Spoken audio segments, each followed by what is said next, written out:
Everyone, welcome to civil engineering classes. मैं नेहा सिंह। आज हम समझेंगे कि स्टैटिक इंडिटरमिनेसी क्या होती है। ठीक है, तो सबसे पहले हम समझते हैं कि इंडिटरमिनेसी का मतलब क्या होता है। ठीक, एक दो तरीके से होता है। एक होता है determinate structure, indeterminate structure.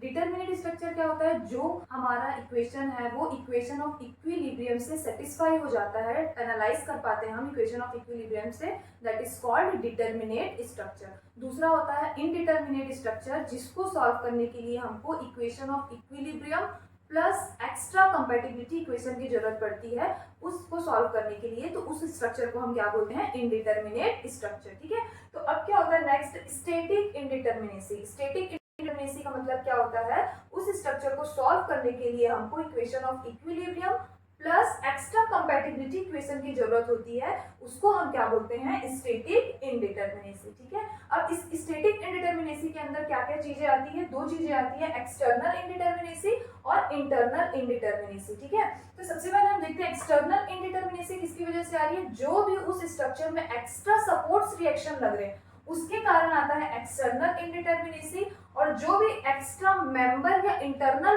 Force के कारण आ रहा है उसको हम बोलते हैं इंटरनल इंडिटरमिनेसी। ठीक है, तो स्टैटिक इंडिटरमिनेसी क्या होता है? Equation of equilibrium plus compatibility equation दोनों के साथ सॉल्व होता है, उसको हम बोलते हैं स्टैटिक इंडिटरमिनेसी। तो हम इसका देखते हैं, इसको किससे रिप्रेजेंट करते हैं? डीएस से।